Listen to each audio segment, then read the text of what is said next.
now that we've defined total cost as the sum of total variable cost plus total fixed cost, we're now going to take a step sideways, okay? And ultimately we're going to have to graph that. That's what we do as economists. We graph things, and then we shock those graphical models, and we analyze the outcomes. So ultimately we have to graph this, and we're going to have to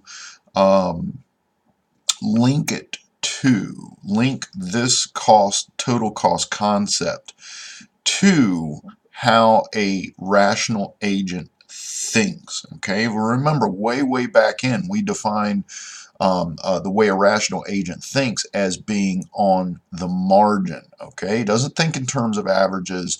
Rational agent, which is a firm, remember we're assuming firms are rational, think on the margin. Okay, so we're going to have to connect total cost eventually to our concept of marginal cost that we defined a long time ago. Okay, now in order to do this, the way we looked at marginal cost before was industry marginal cost, and we saw that industry marginal cost, okay, increased over Q and was equivalent to industry supply.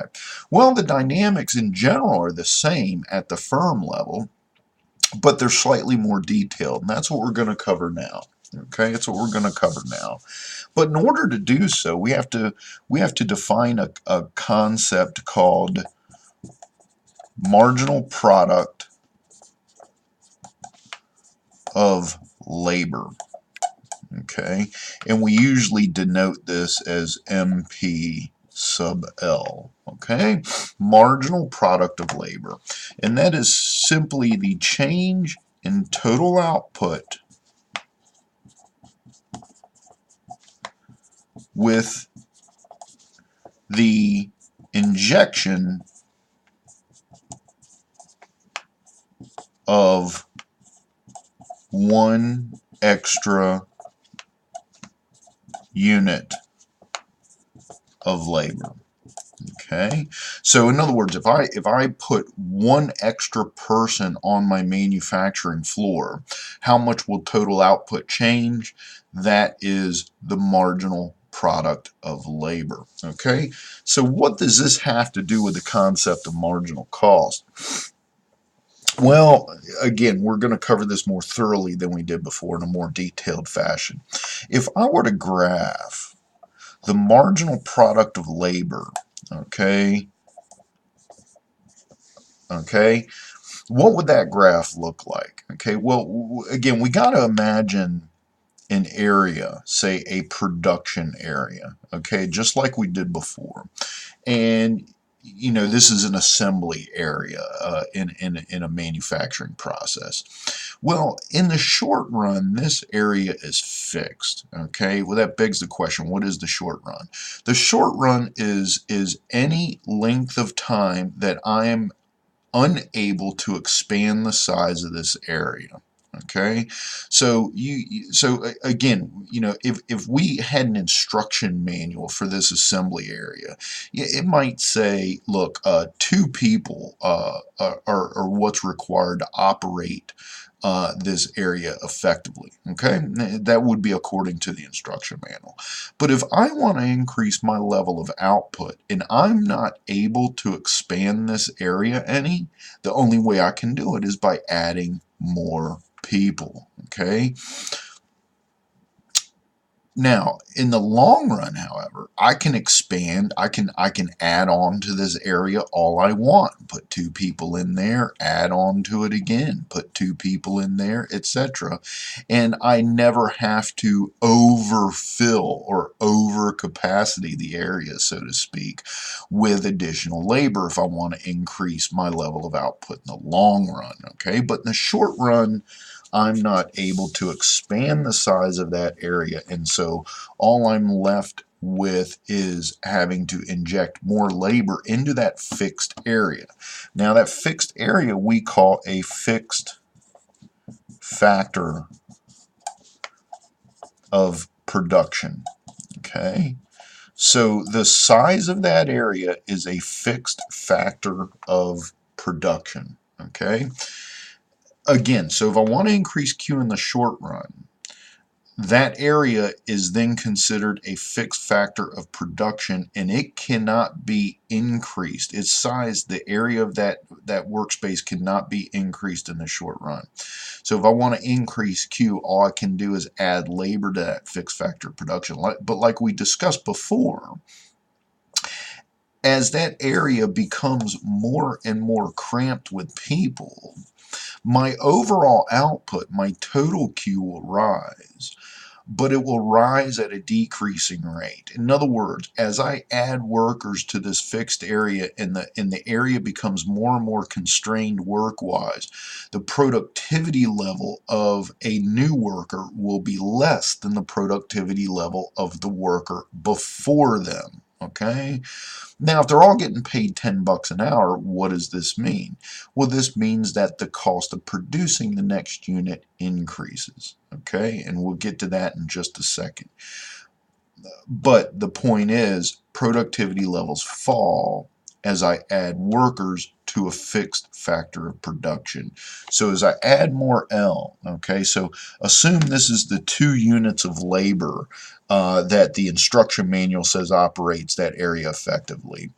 If I want to increase Q, as I increase Q, the marginal product of labor then will decrease as I add more labor to this area in order to increase Q. Okay, so let me say that again.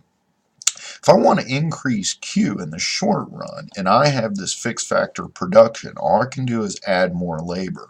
But as I add more labor, the space becomes more and more constrained. People start stepping on each other's toes, meaning the productivity level or the marginal product of labor will decrease as I increase the amount of labor beyond those 2 people. Okay, now how does this tie in with marginal cost? Well, it's exactly how we defined marginal cost, okay, as increasing over Q.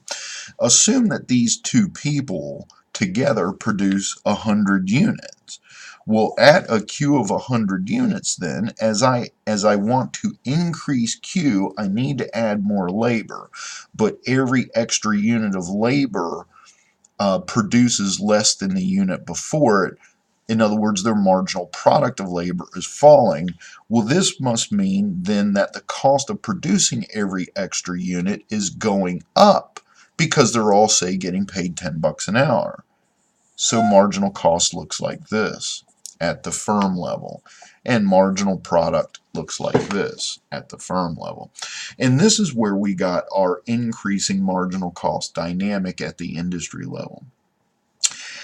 The more detailed analysis of this, however, includes a slightly different part, and that's it. That's up to where I effectively staff that production area. Okay, in other words,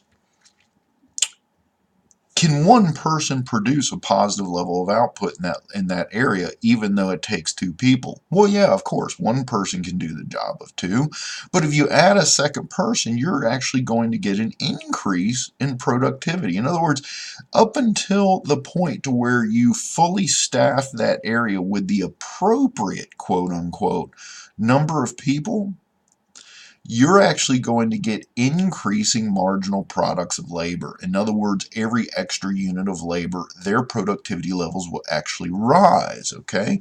So if we use 2 people as the appropriate quote-unquote level of labor, then up to that point, you're actually going to see an increase in the marginal product labor. In other words, labor becomes more productive until that area is staffed appropriately. But if productivity is increasing and everyone's getting paid $10 an hour, then it must be the case that the cost of producing the next unit is decreasing. So the marginal product of labor is actually U-shaped, okay?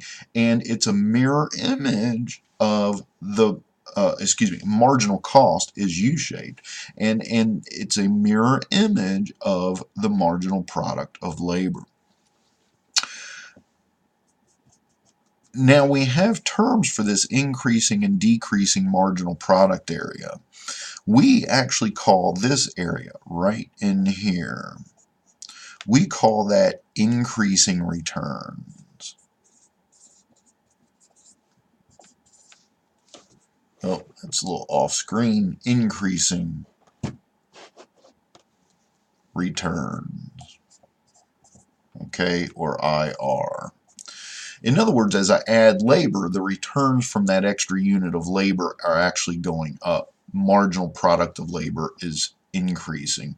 On this side, we call this decreasing returns. Okay, again, decreasing returns, meaning that as I add labor, the returns from every extra unit of labor are going down, i.e. marginal product is falling.